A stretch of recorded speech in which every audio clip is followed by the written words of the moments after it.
Addiction is usually associated with all sorts of negative connotations and severe dysfunction and suffering. However, what if I stood in front of you today and proclaimed to be an addict? Would you believe me? Would I fit your lens of preconceived ideas and beliefs about addiction? I'm here today to challenge your understanding of addiction, to widen your perspective, and hopefully to instill some hope about the answer for all of us. You see, I believe we're all addicted to something, and something that sits a little deeper than what you might see on the surface. And I'm happy to say I'm well on the road to recovery. But this particular addiction is part of the human condition, so sometimes I still struggle. Sometimes it challenges me. But my relapses get fewer and far between the more I bring in a different choice. And choice is the optimal word. The road to recovery is all about choice. And more importantly, and here's the secret, the choice to choose a different drug. And the reason why I have my notes with me today is a conscious choice not to feed my addiction and to be able to be here in the present moment to connect deeply with you, the audience, my family and my friends. I'm doing a TEDx talk, right? I want to be here in the moment, deeply immersed in this experience, not worried and stressed about the next thing I have to say. I've overcome many addictions in my life, but there's one that still lingers. And I believe it's the underlying addiction that underlies all others. You can't see it, you can't drink it, you can't taste it, and you can't buy it. It's elusive, intangible, and it's very sneaky. And it's the one thing I believe we are all here on this earth to conquer, to tame, and to master. Can you guess what it is? It is the addiction to our egoic and fearful minds, to our negative thoughts, and the concoction of stress hormones released into our bodies as a consequence. We are addicted to our fear. We are addicted to stress. We do have healthy stress that gets activated in the moment to real threats. Spiders, snakes, doing TED Talks in front of hundreds of people. But most of the unhealthy stress is activated by our fearful and worrisome thoughts about the future or the past, two places that don't actually exist. In other words, we're addicted to our thoughts of blame and regret about the past, or our worrisome thoughts about our to-do lists of tomorrow and the associated stress hormones that get released as a consequence. The body doesn't know the difference between a real threat and a made-up one. And I believe most of our unhealthy fear and stress is born from our unhealed childhood experiences where we might have felt unloved, unsafe, or betrayed by the people and the world around us. And I also believe all of our physical addictions, drugs, alcohol, social media, caffeine, wine, sugar, are the symptoms of or the expression of these unhealed wounds and the stress that they've caused us.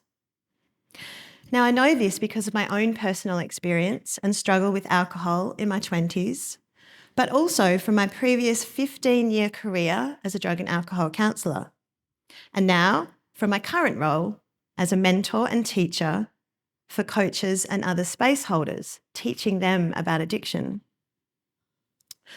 I've sat with and held space for thousands of clients, and I've come to a much deeper understanding about addiction. Let's try a little experiment. Here's something that I like to ask all of my students and all of my clients. And I'm going to invite you all to have a little think about one of your addictions or one of your habits, something that you engage in so that you can escape from how you're feeling. And I know you all have one. Yeah? Whether it's social media scrolling till midnight, having a few wines, a cup of coffee, shopping, overspending, racking up the credit card, you know what I'm talking about, right? So have a think about it. But now I'm going to invite you to think about how you feel afterwards. What are your thoughts like? What are the messages that you're telling yourself in your mind? How do you feel afterwards when you see that credit card debt, or you wake up in the morning after finishing the whole bottle perhaps and you only promised yourself you'd have a couple of glasses? What's your come down like? So think about that for a moment. You might never have been asked this question before. Usually goes a little something like this. Oh, I'm so tired. Why did I do this to myself? I'm never drinking again. I'm such a loser. I'm so weak. There must be something wrong with me. You know what I'm talking about, right? And what if I asked you, which one do you feel you're more addicted to, the high or the low? Now, most of my students and clients would say, the high, of course. Why on earth would I be addicted to the low? But what if I told you that I deeply believe it is the low? We are more addicted to the come down than we are to the high. What? Really? Yes, really. Every single negative thought that you have produces a tiny amount of adrenaline cortisol to run through your bloodstream. Your thoughts create your feelings. The come down simply compounds the stress that we were trying to escape from in the beginning, but it takes us even lower and darker than when we started. It is not helpful to simply take away the drug if we don't address the root cause and the come down.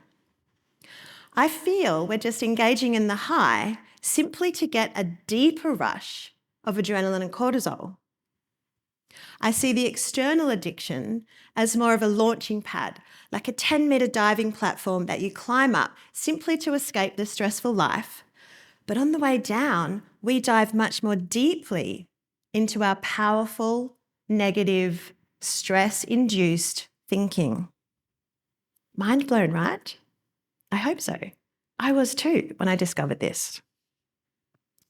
We only spend a few hours in the high, but weeks, days, months, years in the low. Does it not make sense that we'd be more addicted to the thing that we spend most of our time in? We've been trying to take away the diving platform, the drug, instead of trying to clean that dark pool of our worrisome thoughts and stress-inducing mind. We've been focusing on the external drugs and habits rather than mastering and regulating our internal drugs and hormones. Dr. Joe Dispenza speaks about the addiction to stress hormones and thoughts as the driving force in many of his books and lectures.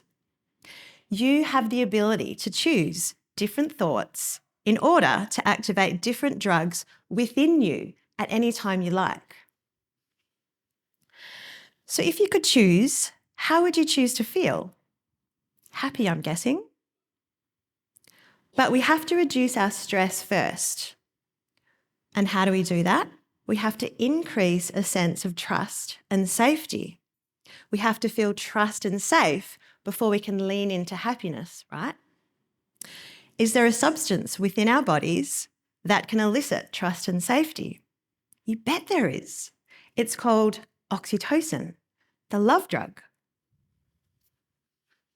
Oxytocin can counter the damaging effects of cortisol. It plays key roles in the bonding of mother with their children, creating deeply intimate relationships with our friends and loved ones. It's produced during sex by both people. And most importantly, it helps to reduce stress and increase trust. Paul Zak did an incredible TED Talk on oxytocin being the trust molecule. And it's been well documented that sprayed in the nose of research participants, oxytocin significantly reduces stress. Growing up in a household of domestic violence, my nervous system got stuck in a state of hypervigilance, never knowing when the next outburst might erupt. My nervous system was trying to protect me, but in the long run, without the right support and tools and healing of my childhood trauma, my stress response turned from a functional, normal, adaptive stress response to a dysfunctional, harmful, maladaptive addiction to stress. Alcohol became my drug of choice in my 20s because it turned off my stress response. For a few hours, I could let go of all worry, all stress. I didn't have to be on high alert. I could really let my hair down. And I let my hair down. Alcohol is a nervous system depressant until the crash came, the hangover of guilt, shame, self-loathing, depression, which powerfully reactivated my stress response again, only worse than when I started. I was addicted to the come down, not because I liked it, but because my nervous system decided that my life depended on it in order to keep me safe and on high alert. We're not allowed to feel too good for too long, right? It was like, danger, Will Robinson, danger. You're too hot, you're too safe. This is not safe. Focus, girl, focus. We have to get you back into a crash. We have to get you back into a crash fast. You know the drill. Activate self-loathing thoughts, guilt, shame, wallow in your own self-induced suffering. Yeah, that's the way. Abdicate responsibility. Get angry at the world, angry at yourself. It's everybody else's fault, and you are too weak to change. This is alluring, intoxicating, and downright addictive. During my process of recovery, I kept trying to take away the drug, the habit, that diving platform, without addressing my thoughts, my stress response, or my come down. I replaced alcohol with food for many years. I would overeat at night just to simply slip into that food coma. I wasn't doing 5 o'clock wine to relax. I was doing food to relax. Otherwise, I didn't know how to stop. All energy went into my digestion and my nervous system stopped. These two systems don't work well together. It's either one or the other, which is why a lot of highly stressed people are suffering from digestive issues. But the shame, the guilt, the depression, the come down reactivated my stress response that night and the next day. And you know what I noticed? My come down was the same thoughts, the same guilt, the same depression, the same self-loathing, different drug, alcohol, food, same come down, same feelings, same thoughts. And this is when I truly knew that the come down is the deeper addiction. I'm standing here in front of you today in recovery from my stress addiction because of 4 very powerful tools. Trauma therapy to help reduce and alleviate the stories from my past. Mindfulness to conquer and master and become the observer of my thoughts rather than the victim of them. Detoxing. I detox my body at least 4 times a year. And you know what the best thing about detoxing is? The hangover comes first, and then you get the high for weeks, months, even years. And oxytocin production. And you know what happened? All addictions fell away, all on their own. No force, no struggle, no deprivation. I literally flooded myself. I added in the things that I was really craving. Safety, love, awareness, connection. And today I can even enjoy a glass of wine with my friends, no problems at all. Johann Hari did an incredible TED Talk entitled "Addiction is the opposite to connection." Oxytocin is the connection drug. So hands up who wants to know how to produce oxytocin. Connection to self, others, earth, and spirit. All of these activities will produce oxytocin within you at any time. Connection to self, meditation, dancing, yoga, journaling. Connection to others, hanging out with your family, your friends, your community. Using palm cards during a TED Talk so that I can connect more with you rather than being in my stress response. Nature, being outside as much as humanly possible. Diving into the ocean, being under the stars at night, looking up at the moon, being in the forest, being barefoot as much as humanly possible. I hardly ever wear shoes, but that's okay because I live in Denmark and it's not that abnormal over there. And spirit, deepening into and cultivating your spiritual practices, whatever that means for you. And guess what? There ain't no come down to this oxytocin drug. It's not like, oh my God, I'm such a loser for doing that yoga class just before. Said nobody ever. But we have to flood ourselves with oxytocin. It's no good to just do a yoga class once a week or pop my shoes off on the grass on a Wednesday afternoon. These things have to be at the top of your to-do list because remember, our to-do lists are highly stressful. So we have to have oxytocin producing strategies at the top of our to-do list and flood yourself with them every day, every hour, every moment.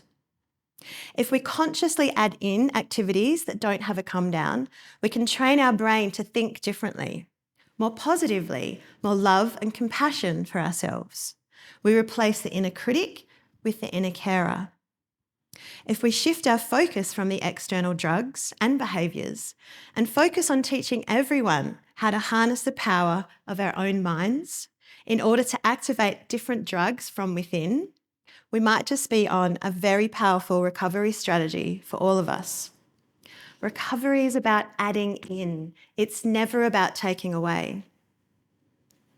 So, by proclaiming to be a recovering stress addict to you all today and sharing part of my story, I'm hoping that some of you might be willing to take a little bit of a deeper look into your own thoughts, actions, addictions, and come downs. And maybe you might also decide to self-declare or self-identify as an addict. You can come and join the party. We're quite an enlightening bunch. We have got really good stories to tell.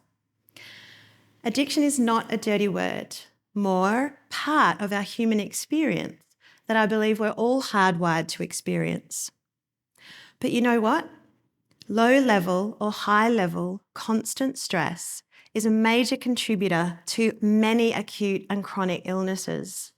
And there is a very easy way to turn this all around. Recovery is a choice. But what if addiction is also a choice? A choice of the mind and the thoughts that we allow ourselves to engage in, and therefore the internal drugs and hormones that we self-administer. Courage and determination and oxytocin will change your life. Oxytocin is my new drug of choice. Imagine what your life would be like if you choose that too. Thank you so much.